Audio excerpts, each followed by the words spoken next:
The process involving the evaporation of water in a plant's stems, leaves, and other parts is called blank.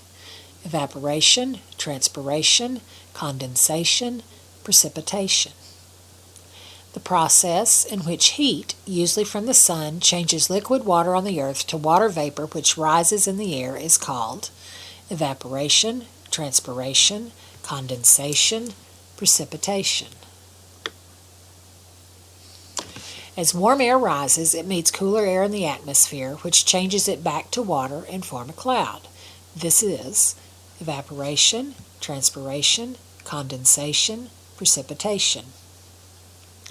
The part of the water cycle that brings our water back to Earth is blank.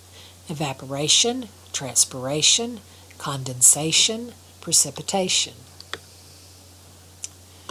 Transpiration accounts for about blank of the water in the atmosphere. 3%, 1%, 10%, 71%.